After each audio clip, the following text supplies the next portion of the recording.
होने के कारण हम उनका अध्ययन नहीं कर सकते।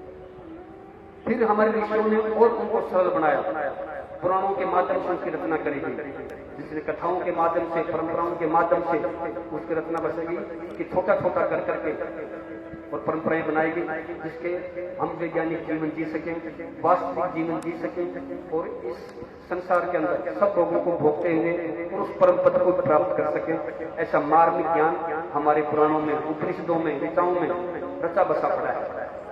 लेकिन सज्जनों, हम हैं कि किसी चीज से बाद नहीं आते।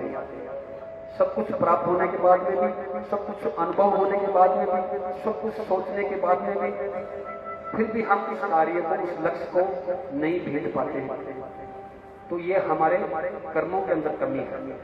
लेकिन इसकी पूर्ति के लिए इस सृष्टि के अंदर संत महात्माएं, साधु संत जो त्याग तपस्या करके, अपनी मेहनत करके और अपने आशीर्वाद स्वरूप लोगों का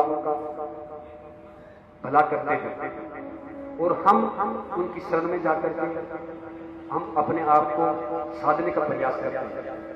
कार्य उत्तम जीवन तो मिल गया मनुष्य में आकर के, क्या सब कुछ हमारे जीवन में उत्तम हो जाएगा? सदैव ऐसा नहीं है। इसके लिए हमें मेहनत करनी पड़ेगी। यदि ये हमारे अंदर नहीं है तो फिर व्यर्थ है इस मनुष्य में आना। तो सज्जनों, हमें आप सबको ये महान योनि प्राप्त हुई है तो कुछ करने के लिए हुई है, कुछ प्राप्त करने के लिए हुई है, कुछ अच्छे बड़े बड़े सत्कर्म करने के लिए हुई है, और हमें ये अवसर नहीं चूकना चाहिए।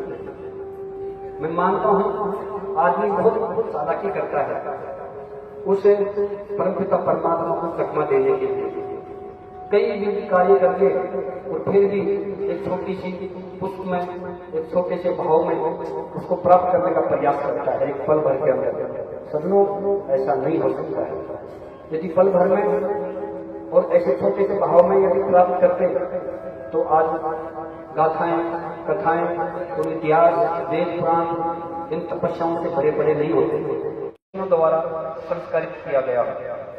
ऐसी महान सनातन संस्कृति जिसमें की और कोई संस्कृति नहीं है, वो है सनातन संस्कृति, हमारे सनातन हिंदू धर्म की संस्कृति, जो आप हम सब इस महान संस्कृति के अंदर एक स्वर्णिम काल प्राप्त करके अरे मनुष्यों ने प्राप्त करी है। सज्जनों, हमने असीम पुण्योदय से माता पिताओं की कई मिन्नतों के बाद ये जीवन हमें प्राप्त हुआ है। हम इसे यूं कमा देना चाहते हैं, जो उम्र चली गई वो तो व्यर्थ गई, लेकिन जो उम्र हमारी शेष बची है उसे संभालिए, क्योंकि मृत्यु की हड्डियों के साथ जाने वाला केवल धर्म है। जिन भौतिक संसाधनों को हम एकत्रित करते और फूले नहीं समाते हैं, वो हमारे साथ जाने वाले नहीं हैं, उनको यहीं छोड़कर जाना पड़ेगा। ये सिर्फ एक जीवन निर्वहन के लिए साधन है, जो हर जीव इस पृथ्वी लोक पर इस सृष्टि में आकर के और सभी करते हैं।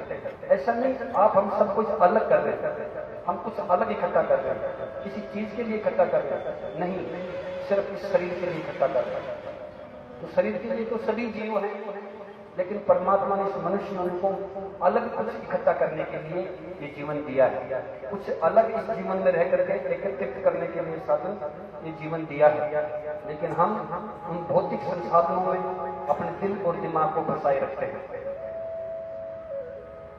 उससे बाहर नहीं निकल पाते और हम ये जीवन ऐसे ही वर्षा गंवा देते हैं। सज्जनों, ये जीवन खाने पीने ये सजोने के लिए नहीं मिला है, अपितु परमात्मा को छोड़कर अपने कर्मों का क्षेत्र आत्मा को परमात्मा बनाने के लिए। लेकिन विशेष इस भारत की भूमि में जन्म लेने वालों के लिए विशेष स्वर्णिम काल और स्वर्णिम समय होता है कि अपने जीवन का इस भूमि में आकर के उद्धार कर सके।